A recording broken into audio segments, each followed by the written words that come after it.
Bismillahirrahmanirrahim. Dalam surah Al-Ahzab ayat 21 dijelaskan bahwa sesungguhnya telah ada pada diri Rasulullah itu suri tauladan yang baik bagimu, yaitu bagi orang yang mengharap rahmat Allah dan kedatangan hari kiamat, dan dia banyak menyebut Allah.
Bertemu lagi dengan channel Menjelang Tidur.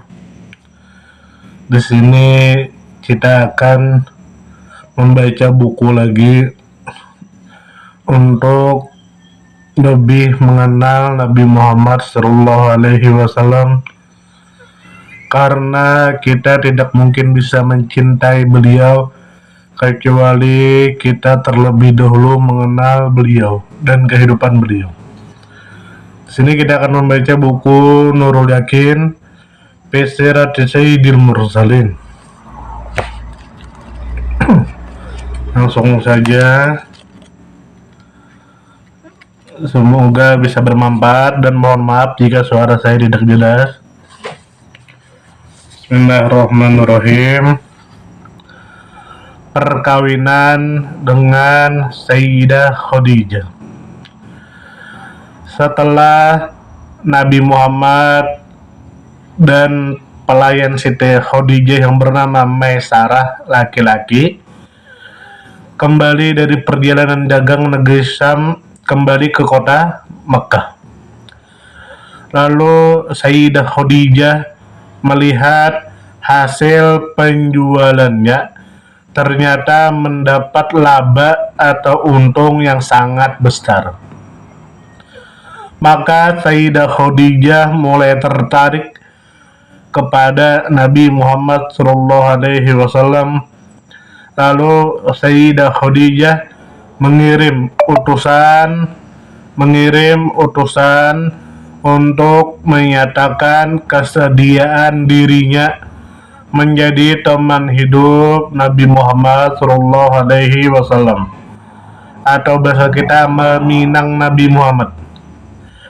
Sayyidah Khadijah pada waktu itu meminang Nabi Muhammad berumur 40 tahun, dan beliau termasuk orang yang mempunyai kedudukan di kalangan kaum Quraisy dan paling banyak hartanya.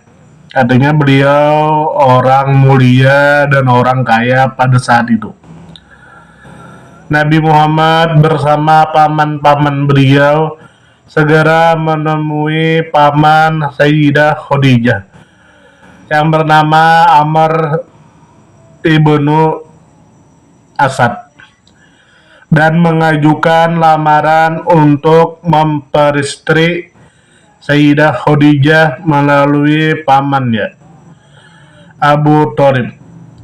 Paman Sayyidah Khadijah menikahkan keponakannya itu dengan Nabi Muhammad.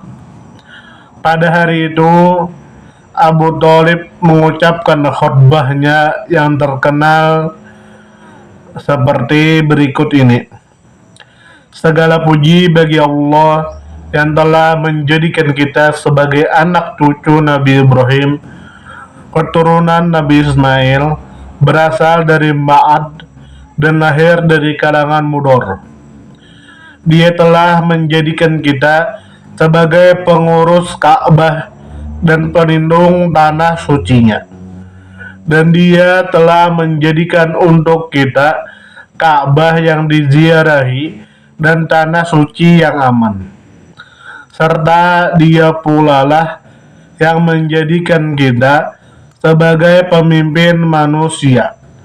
Kemudian sesungguhnya keponakanku ini, Muhammad ibnu Abdullah, tiada seorang pun yang dapat mengimbanginya dalam hal kehormatan, kemuliaan, dan keutamaannya. Bila dalam hal harta benda tidak banyak yang dimilikinya, maka sesungguhnya harta itu adalah bayangan yang pasti lenyap, karena ia merupakan penghambat dan pinjaman yang pasti dikembalikan. Dia, demi Allah, sesudah peristiwa ini memiliki berita yang besar dan kedudukan yang agung, dan dia telah datang kepada kalian untuk melamar putri kalian, Sayyidah Khadijah, dan dia telah memberikan mas kawin untuknya sebanyak sekian. Setelah itu dilangsungkan akad nikah di antara keduanya. Sayyidah Khadijah sebelum itu pernah menikah dengan Abu Halah, lalu Abu Halah meninggal dunia dan mempunyai seorang putri bernama Halah dari hasil perkawinannya dengan Sayyidah Khadijah. Selanjutnya Halah ini menjadi anak tiri Nabi Muhammad Sallallahu Alaihi Wasallam.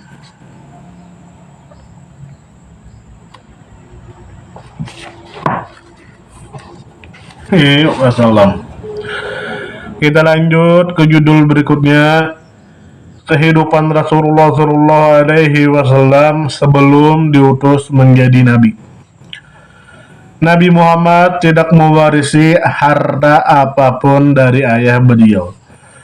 Bahkan Nabi Muhammad dilahirkan dalam keadaan yatim, tak berayah, lagi tidak mampu. Dan selanjutnya ia dititipkan pada kalangan Bani Sa'ad. Tatkala ia telah mencapai usia yang cukup untuk bekerja, maka ia mulai bekerja mengembala ternak bersama-sama dengan saudara sepersusuannya di daerah pedalaman. Begitu pula tatkala ia kembali ke Mekah, ia pun bekerja menggembala ternak milik penduduk kota Makkah dengan imbalan upah beberapa kirot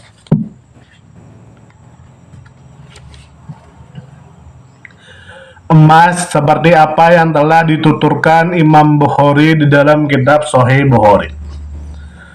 Tidak mengherankan jika para nabi melepaskan dirinya dari masalah duniawi dan kesibukannya, karena hal ini merupakan keharusan bagi mereka. Seandainya mereka berada dalam kekayaan yang berlimpah, niscaya perkara duniawi akan melalaikan dan menyibukkan dirinya dari kebahagiaan akhrawi yang abadi. Oleh sebab itu, Anda pasti melihat semua syariat ilahi dan sepakat menganggap baik perbuatan zuhud atau menjauhi keduniawian. Hal ini telah dibuktikan oleh para nabi zaman dahulu. Mereka merupakan saksi yang paling agung dalam masalah ini. Nabi Isa alaihissalam adalah orang yang paling menjauhi keduniawian. Demikian pula apa yang telah dilakukan oleh Nabi Musa dan Nabi Ibrahim alaihissalam sewaktu masih kecil. Mereka tidak hidup dalam kemewahan, tetapi mereka hidup dalam kesederhanaan. Yang demikian merupakan hikmah yang agung dari Allah. Sengaja dinampakkan Allah kepada nabi-nabinya supaya mereka menjadi teladan buat para pengikutnya dalam mencegah diri dari mengejar keduniawian, karena sesungguhnya perkara duniawi itu merupakan penyebab malapetaka dan musibah. Demikian pula yang mengembalakan kambing atau domba bukan hanya seorang nabi, melainkan mereka semua pernah mengembalakannya, sesuai dengan berita yang dikemukakan oleh Imam Bukhari di dalam kitab Sahih Bukhari dari Rasulullah SAW. Hal ini pun mengandung hikmah yang sangat besar, karena seorang manusia bisa menggembala kambing atau domba yang merupakan makhluk paling lemah. Niscaya hatinya akan dipenuhi dengan rasa kasih sayang dan sikapnya akan menjadi lemah lembut. Bila mana ia beralih untuk mengembalakan manusia, maka model pertama yang berhasil diraihnya ialah dirinya terlepas dari sifat egois dan tidak ada kecenderungan untuk menganiaya. Dan dengan demikian ia akan menjadi orang yang mempunyai kondisi paling prima untuk mengemban tugas bermasyarakat ini. Untuk mengemban tugas berat ini. Tatkala Nabi Muhammad tumbuh menjadi seorang pemuda, ia mulai berdagang. Yang menjadi temannya pada saat itu adalah As-Sa'ib ibnu Abu Sa'ib. Ia pernah membawa dagangan milik Sayyidah Khadijah radhiyallahu anha ke negeri Syam dengan imbalan upah yang diambil dari keuntungannya. Setelah Sayyidah Khadijah menyatakan kesediaannya untuk menikah dengan Nabi Muhammad, sedangkan Sayyidah Khadijah adalah wanita pengusaha yang kaya, lalu Nabi Muhammad bekerja mengembangkan hartanya, dan dia selalu memakan dari hasil keringatnya sendiri. Allah Subhanahu wa Ta'ala menyebutkan hal ini sebagai anugerah darinya, sebagaimana diungkapkan Allah dalam surat Duha berikut ini. A'udzu billahi minasyaitonir rajim. Alam yajidka yatiman fa'awa wa wajadaka dhallan fahada wa wajadaka 'ailan faghna.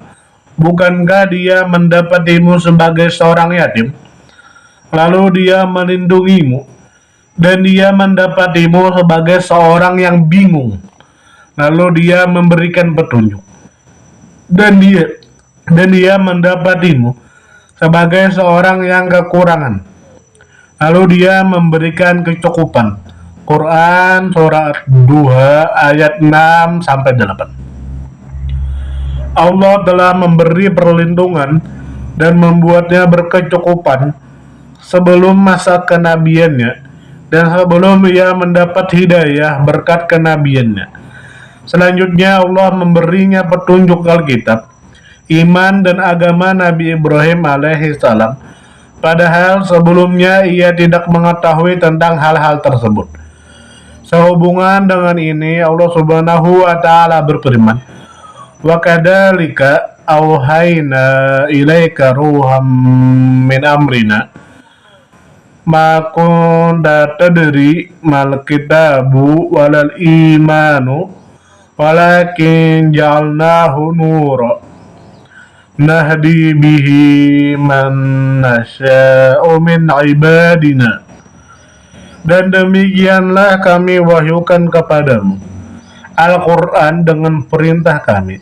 Sebelumnya kamu tidaklah mengetahui apa Al-Quran dan tidak pula mengetahui apakah iman itu. Tetapi kami menjadikan Al-Quran itu cahaya yang kami tunjuki dengannya siapa yang kami kehendaki di antara hamba-hambanya, hamba-hamba kami. Quran surah Asy-Syura ayat 52. Sampai sini semoga bisa diambil manfaat. Kita bisa tahu bagaimana kehidupan Nabi Muhammad sebelum diangkat menjadi Nabi dan Rasul. Dan kita sudah mengetahui bagaimana cerita beliau menikah dengan Sayyidah Khadijah. Sampai sini dulu, semoga bisa menambah kecintaan kita kepada beliau. Karena tidak mungkin kita cinta kepada beliau tanpa mengenal beliau. Jadi kita harus kenal beliau walaupun dari buku yang ringkas ini. Walaupun masih banyak buku-buku yang lebih lengkap, tapi kita mulai dari buku yang ringkas ini. Sampai sini, sampai bertemu dengan hari berikutnya. Wassalamualaikum warahmatullahi wabarakatuh.